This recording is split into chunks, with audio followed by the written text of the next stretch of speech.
Episode ini menceritakan tentang pesan terakhir dari Raja Anggakarna kepada Arjuna, dan Karna juga mengungkapkan penyesalannya karena telah memusuhi para Pandawa dan bersaing dengan adiknya sendiri Arjuna.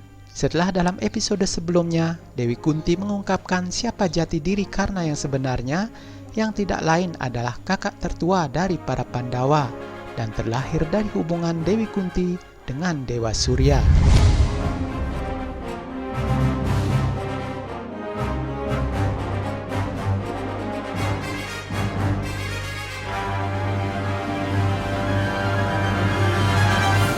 Arjuna merasa sangat terpukul mengetahui bahwa musuh besarnya yang selama ini bersaing dengannya merupakan kakak tertua bagi para Pandawa.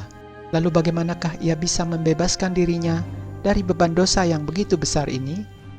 Karna lalu mencoba menghibur kesedihan adiknya itu. Ia berkata, "Letakkanlah kepalamu di pangkuan ibu kita Arjuna. Disitulah tempat keselamatanmu berada. Aku telah menemukannya saat ini." Karna kemudian berpaling kepada Pandawa lainnya.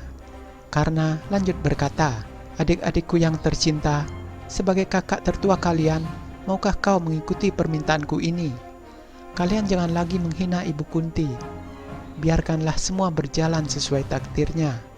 Dan adikku Arjuna, ajarkanlah kesaktianmu kepada anakku nanti." Dengan perasaan sedih, Arjuna lalu berkata, "Aku berjanji, Kak, anakmu nanti akan mendapatkan kehormatan yang selayaknya dia dapatkan. Kau adalah pewaris tahta Indraprastha, dan anakmu juga akan menjadi pewarisnya nanti." Raja Angga juga mengatakan bahwa melawan Arjuna adalah kesalahan terbesarnya selama ini. Ia juga memuji kemampuan Arjuna yang tidak ada bandingannya. Karena meminta kepada para Pandawa bahwa pemakaman terakhirnya dilakukan oleh Arjuna. Kelima Pandawa kemudian memberikan salam penghormatan kepada kakak tertua mereka. Karna kemudian memanggil istrinya Urusali, dan ia mengungkapkan perasaannya bahwa selama ini Urusali telah menuntun hidupnya ke arah yang benar. Karna berkata, "Apakah kau masih ingat bahwa aku pernah berkata kepadamu, seorang yang berkeliling melalui lautan dapat dipimpin oleh bintang kutub sekalipun, dan kau selalu menuntunku ke jalan yang benar, Urusali.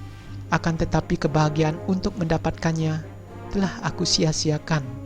Aku kehilangan bintang kutub selama hidupku. Maafkanlah aku, Urusali."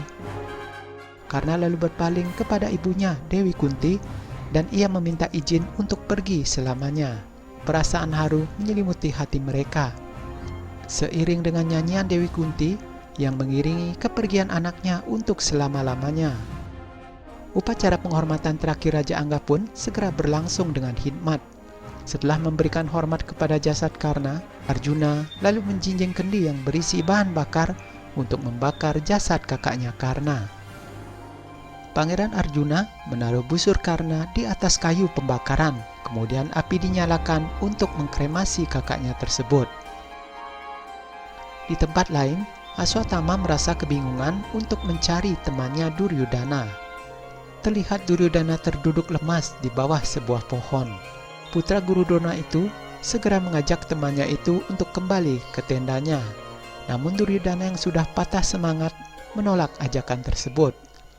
Duryodhana merasa dirinya telah mati setelah kepergian Raja Anggakarna. Pangeran Hastinapura itu berkata, "Para Pandawa itu telah menghancurkan semua mimpiku, kehormatanku, harga diriku, dan hari ini temanku semuanya telah pergi. Aku hanya punya satu kekuatan saja, yaitu kekuatan persahabatan, dan Pandawa telah mengambil semuanya dari persahabatanku itu." Aswatthama kemudian mencoba untuk memberikan semangat kepada temannya. Namun kekecewaan Duryodhana pada Karna sangatlah besar, dan dirinya hampir tidak percaya bahwa temannya yang selama ini ia percayai telah berkhianat kepada dirinya. Duryodhana sangat menyesali Karna yang tidak pernah menghabisi satupun dari para Pandawa, karena ia adalah putra tertua dari Ratu Kunti. Duryodhana yang telah mengangkat derajat Karna dari anak kusir menjadi raja, menuduh Karna telah bersekongkol untuk kekalahan pihak Kurawa. Duryodhana kemudian menanyakan kesetiaan Aswatthama kepada dirinya. Aswatthama pun berjanji akan memusnahkan seluruh medan perang itu dengan Brahmastranya. Namun niatnya itu dicegah oleh Duryodhana. Dengan kemarahannya, Duryodhana bersumpah akan menantikan kematian para Pandawa. Ia akan tetap menunggu hingga napas terakhirnya. Duryodhana menyuruh Aswatthama untuk kembali ke kerajaannya, demikian juga dengan pamannya Sangkuni. Sementara dirinya akan bersembunyi seperti iblis dan menunggu berita kematian para Pandawa. Setelah itu, barulah dirinya akan bisa mati dengan tenang. Nah, bagaimanakah nasib Duryodhana selanjutnya? Ikuti terus kisahnya dalam episode selanjutnya.